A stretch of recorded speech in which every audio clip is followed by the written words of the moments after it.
I am Mia Carter, 34 years old, and I have learned the hard way that sometimes the deepest wounds do not come from strangers. They come from the people who are supposed to love you the most. My father, Daniel Carter, was the kind of man who built his identity on discipline, tradition, and pride. For 42 years he worked at the same aerospace engineering firm, rising from junior draftsman to CEO. The company was his life. His 2 sons, my brothers, were his legacy. And me, I was just there. The day before his retirement party, I stood in front of my bathroom mirror rehearsing a speech I was not even sure I wanted to give. A few polite words, a toast, maybe something neutral, safe, expected. Because that is how I had lived most of my life, trying to avoid giving him more reasons to be disappointed. Behind me, in the reflection, the gift box sat on the dresser, wrapped in navy blue paper with a silver ribbon. Understated. Elegant. Inside was something small but meaningful. At least it had been once. As I ran through my lines, I could not shake the feeling that something was not right, that no matter what I said it would not matter. 'Cause no matter what I did, it never did. Before I go any further, tell me in the comments, have you ever been overlooked by someone who is supposed to see your worth? If so, hit that like button and subscribe. This story might sound familiar, and maybe, just maybe, it will help you see things differently too. Growing up in Austin, Texas, the Carter house was orderly, traditional, and suffocating. We were not poor, but affection was rationed like it cost extra. My brothers, Matthew and Josh, were classic all-American boys. Football, mechanics, Boy Scouts, military-bound. My father adored them. They could do no wrong. And then there was me. I was quiet, curious, obsessed with space and stars. I would sneak science magazines into my room like other girls snuck fashion catalogs. I built a model rocket from scrap when I was 11. It actually launched. My mother clapped. My father asked if I had stolen the parts. I learned early on that I did not fit his mold. He never said it outright. He did not need to. It was in the way he introduced my brothers at dinner parties. This is Matt, just promoted to captain. And Josh runs our advanced testing team now. Then he would glance at me with a polite smile and say, and that is Mia, she is creative. Creative as if it were a flaw. I graduated with honors in aerospace engineering from the University of Michigan while working 2 jobs to cover what scholarships did not. No one from my family came to the ceremony. My father sent a brief text. Congrats. Did not realize that was today. Still I tried. I took the job no one expected me to get. Systems analyst at Caltech's Jet Propulsion Lab. I worked double shifts, submitted patents, co-authored papers. By 29 I was leading a division team. By 31 I was the youngest female engineering director in the organization's history. But at every family holiday when Dad raised his glass, he toasted the boys. So when I got the invitation to his retirement gala, a black tie affair at the Hilton with speeches, awards, and a slideshow of his professional journey, I almost did not go. Almost. But something in me needed to be there. Not for him. For me. That week I flew back to Austin, stayed at a hotel downtown, and tried to rehearse something neutral, something that would not make things worse, something that would not hurt. Because what I did not tell anyone, not even my therapist, was that I still carried this stupid little hope inside me, that maybe, just maybe, this would be the night he would finally say something different. Something real. Instead, the night would end with me handing him that wrapped box and walking away for good. But not yet. Because the rehearsal was still just that, a rehearsal. I still believed in some small, foolish way, that maybe if I said the right words, wore the right dress, smiled just right, I could rewrite the story, fix what was broken. But I did not know yet what he was going to say in his speech. And I did not know how badly it would cut, or how freeing it would feel to finally bleed and walk away standing tall. I arrived at the Hilton 20 minutes early. Not because I wanted to, but because anxiety has a way of making me overcompensate. The valet reached for my keys and I hesitated. The black Tesla was not flashy by Los Angeles standards, but in my family it screamed tech girl trying too hard. Still I handed the keys over and walked in. The ballroom was already half full. Round tables dressed in white linen, floral centerpieces tall enough to block conversation, waiters moving like shadows. A slideshow of my father's career played on a loop behind the podium. His younger face filled the giant screen, standing in front of rocket prototypes, shaking hands with generals, presenting awards to others in suits that looked just like his. There were no family photos in the montage. No childhood birthdays. No Christmas mornings. Just him in grayscale power poses, as if emotion would have contaminated the legacy. I stood near the entrance, scanning for familiar faces. My mother caught my eye from across the room and waved. Quick, discreet motion like someone avoiding attention. She always had a way of supporting me quietly from the corners. "Look who finally made it," came a voice behind me. "Matthew." He looked like a politician in training. Tailored suit. Perfect teeth. Fake tan. Josh followed close behind, giving me a brief nod as he adjusted his tie. "Mia," Matthew said, pulling me into a hug that felt like a business transaction. "Still working with NASA or SpaceX or whatever it is?" "Still at JPL," I answered, my voice neutral. "Right, the telescope place," Josh added. "Dad always says that is more science club than real engineering." Smiled tight. "And rehearsed well. We did help land a rover on Mars, so I guess we are doing something right." They laughed, not unkindly, just dismissively, and moved on to greet another cluster of guests. And just like that, I was back in high school. Invisible. The girl with the wrong kind of ambition, the wrong kind of dreams. A waiter passed with champagne. Took one. Across the room I spotted my father. Tall, composed, in a deep navy suit. He stood flanked by executives and former colleagues. His laugh booming. His hand gestures exaggerated. The retired king holding court. I waited for him to look my way. He did not.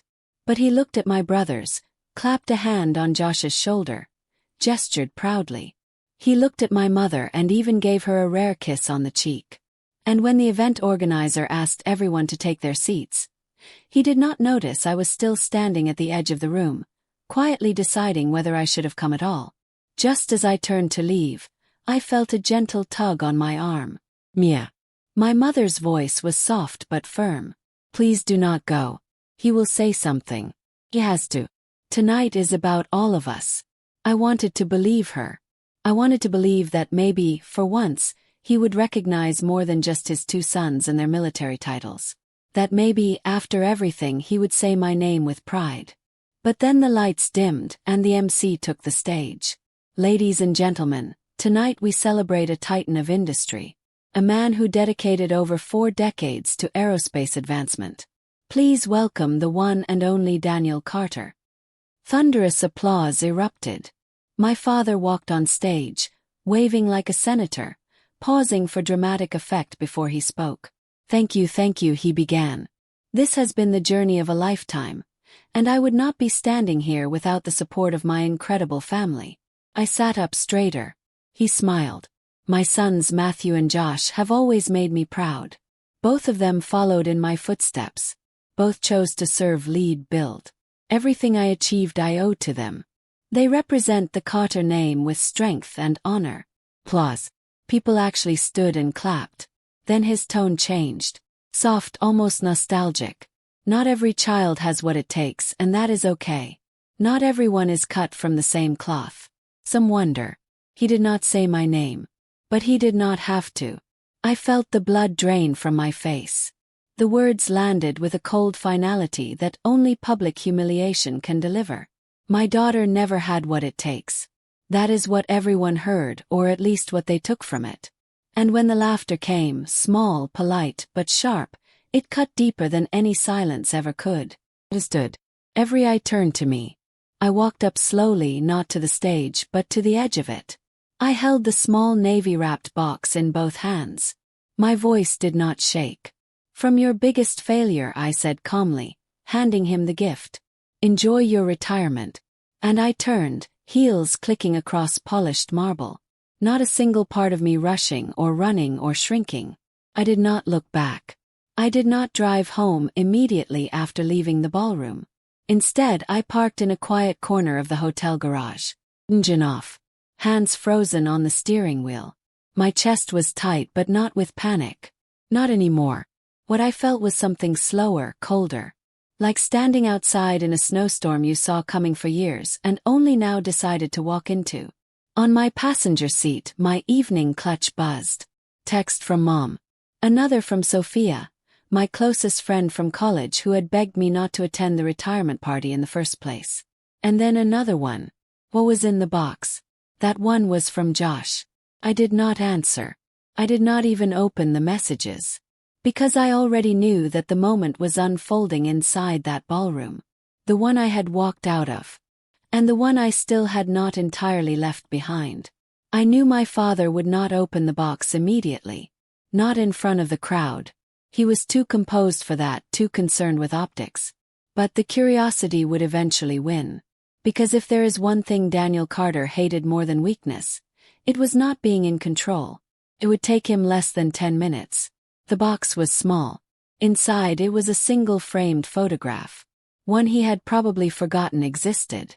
A print I had kept in a worn folder at the bottom of my closet for over 20 years. It was a photo of the two of us, taken when I was 12. We were at a local science fair. I had built a model of the International Space Station from soda cans and wire. He had not wanted to come. Mom practically dragged him there. I remembered how stiff he looked in the crowd. Arms crossed.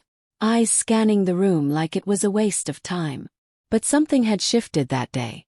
'Cause I won first place district-wide. And for 5 whole minutes he had looked proud.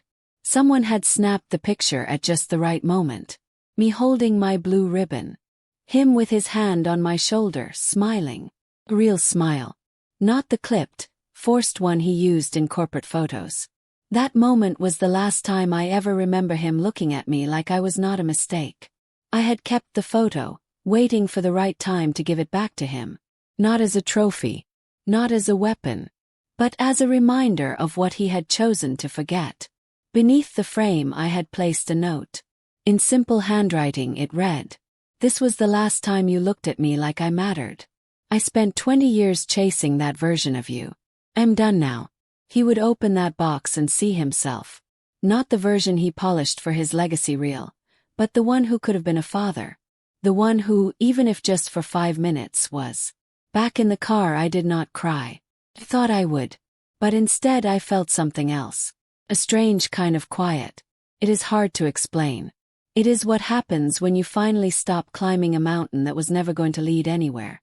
When you realize the peak you have been aiming for was just a painted wall. Beautiful from a distance. Hollow up close. Pulled out my phone. Not to respond, but to check social media. Sure enough, someone had already posted a video clip from the speech. You could not hear what I said as I walked to the stage. The audio cut out. But you could see the way I handed him the box. Measured. Controlled. And then turned and left. Not a tremor in my step. The comments were mixed. Some thought it was staged. Others applauded the power move. A few criticized me for ruining a special moment. But what struck me most were the quiet ones. The DMs from strangers. "I wish I had your courage. He sounds like my dad." That line from Your Biggest Failure hit me hard. I did not respond. Not yet. But I read them all. Because for the first time in my life someone was listening. Someone was seeing me. Not just as a footnote in someone else's story, but as the author of my own. And somewhere inside that ballroom, Daniel Carter was holding a photograph he could not rewrite. The image of a girl he had discarded. And the version of himself he had buried. The first call came just before midnight. I let it ring. Then the second. Then the third. By the time my phone lit up for the 6th time, I finally looked at the screen. I hesitated. My thumb hovered over the green icon. Then I picked up. "Mia," she said, her voice brittle and urgent. "What was in that box?" I did not answer right away. I could hear voices in the background, muffled, angry. My father's voice, low and sharp, cutting through the air like a blade. "You already know," I said quietly. It was the only memory I ever had of him being proud of me. She did not speak at first. "Then you blindsided him." I nearly laughed. "No, Mom, he has been blindsiding me for 30 years. A long silence passed. Finally she whispered. "He did not mean to hurt you, Mia. He does not know how to show things. He was raised to believe emotions are weakness. I was not asking for tears, I said, my voice flat. Just acknowledgement. And after tonight I am done asking. I hung up before she could reply. Because the truth was, I did not trust what would come next. Her apology or her excuse. Maybe both. The next morning I turned off my phone and spent hours walking aimlessly through downtown Austin. It felt surreal watching people sip lattes and jog with headphones while the emotional equivalent of a bomb had gone off inside my life. By noon I turned it back on. 38 unread messages. I skipped the ones from Matthew and Josh. I already knew what they would say. Defend Dad. Accuse me of ruining the night. Accuse me of being dramatic, selfish, cold. But one message stood out. From Dad. Just 2 words. We need to talk. I stared at it for a long time. There was no anger in those words. No apology either. Just 5 syllables that felt like a summons. Later that evening, I found myself driving toward my childhood home. Not out of obligation but out of something harder to define. Closure maybe. Or curiosity. The house looked the same. Red brick. Perfect lawn. The porch light always left on like nothing ever changed, even when everything had. I let myself in with the old key. Inside it smelled like lemon polish and nostalgia. I found him in the den, alone, sitting in his armchair, holding the photo frame. He did not look up when I entered. For a full minute we sat in silence. Then, without looking at me, he said, I do not remember that day. Of course you do not, I said. It was important to me. That made him flinch. Subtle but there. He set the photo on the coffee table. You think I never cared? I do not think it. I lived it. I pushed you, he said quietly, because I saw something in you. Something sharp, unrelenting. No, I corrected. You pushed me away. There is a difference. Finally he looked at me. I did not know how to handle you. You were not like the boys. You did not seek approval. You challenged it. You challenged me. I folded my arms. And that made me less worthy of respect. He hesitated, like the answer was complicated, but he did not know how to say it out loud. You reminded me of your grandfather, he finally said. The way you questioned everything. The way you hated tradition. He never approved of me either. There it was. The lineage of resentment, passed down like an heirloom. I sank into the edge of the sofa, suddenly exhausted. So I spent my life being punished for something that had nothing to do with me. You were never a failure, Mia, he said. I just did not know how to raise a daughter like you. You did not try, I replied. You just ignored me until I gave up trying to be seen. He looked at me again. Really looked this time. Saw you. I just did not know what to do with what I saw. That was the closest I would ever get to an apology. And strangely, it was enough. Not because it made things okay. Did not. But because I finally realized I had spent my whole life trying to earn something he was never equipped to give. And that was not my failure. It was his. 2 weeks passed before I fully realized the weight I had been carrying was gone. Not lessened. Not temporarily lifted. It did not leave with a dramatic scream or some grand confrontation.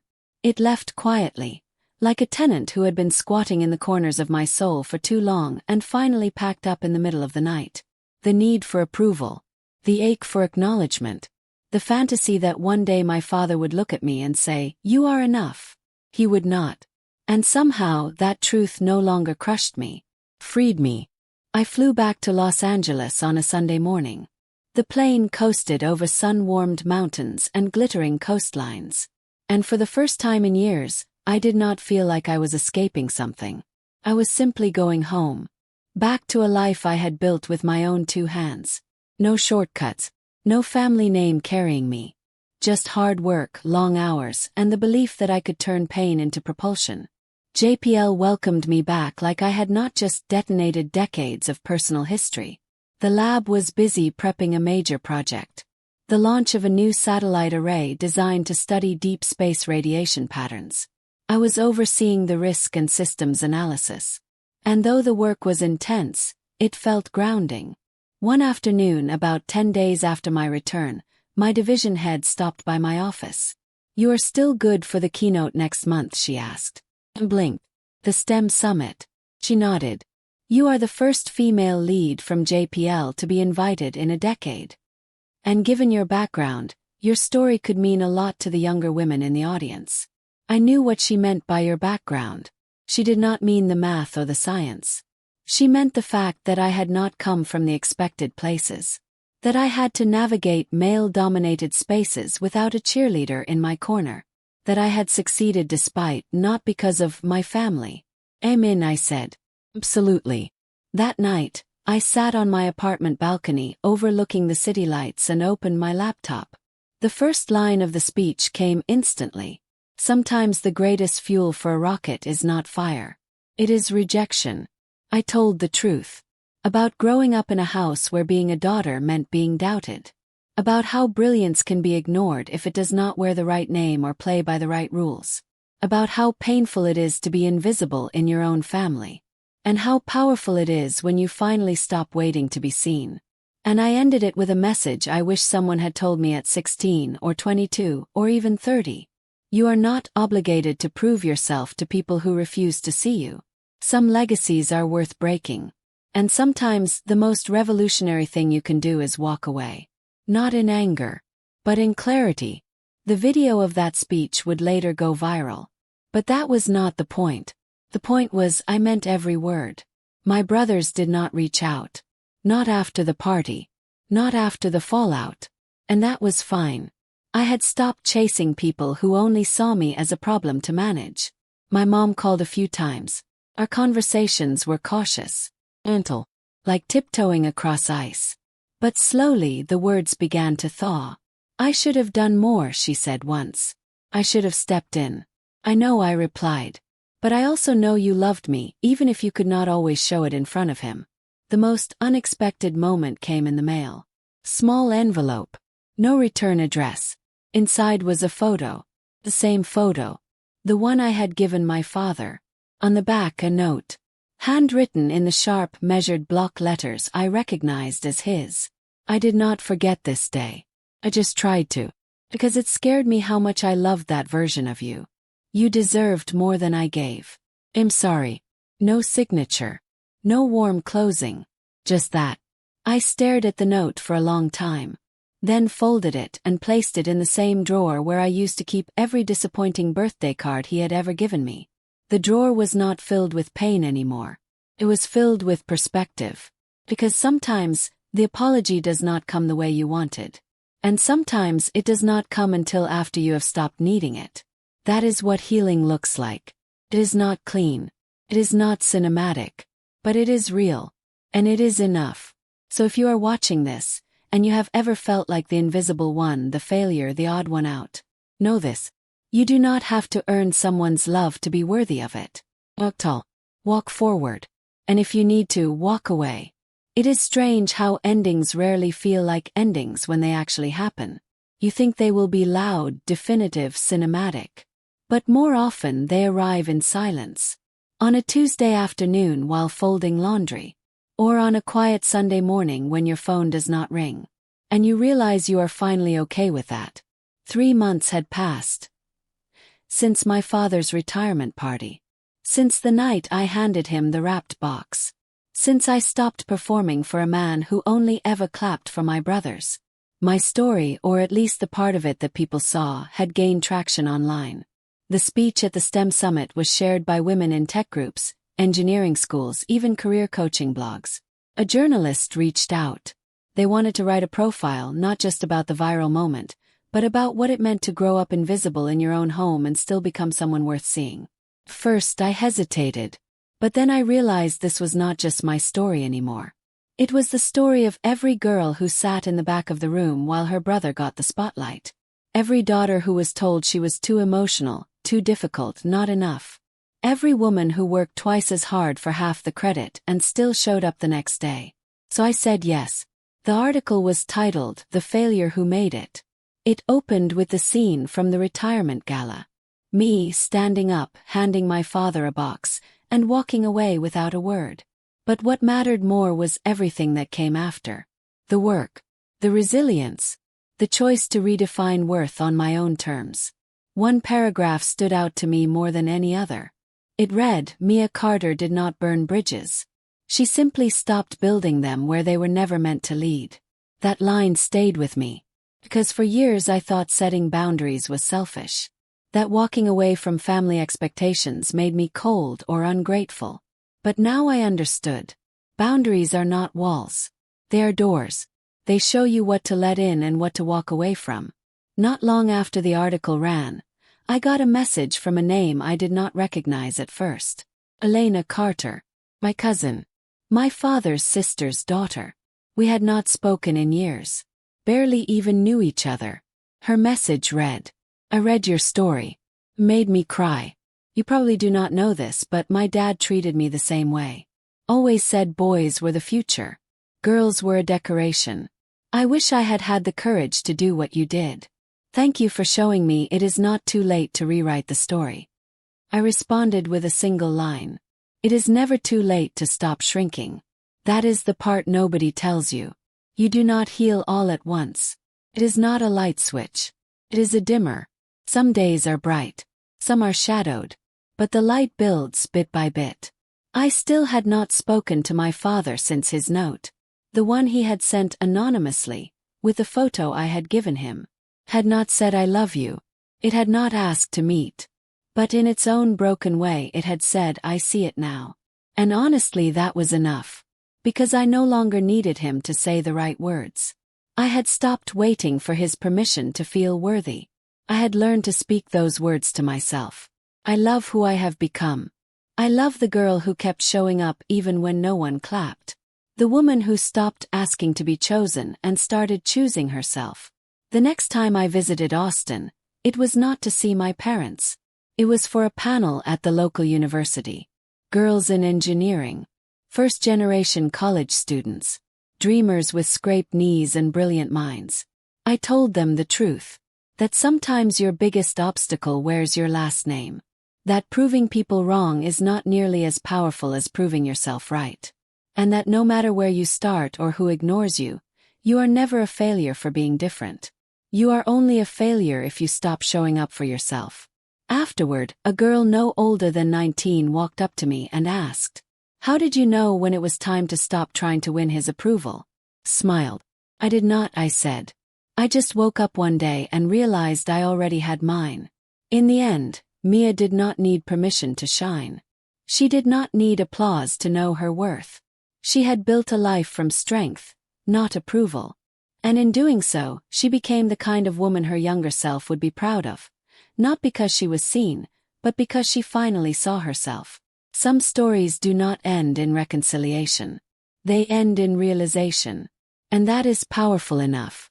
If this story moved you or reminded you of your own silent battles, do not forget to like this video, share it with someone who needs to hear it, and subscribe for more powerful real-life stories. And tell us in the comments, when did you stop waiting for someone else's approval and start choosing yourself? Your voice matters here.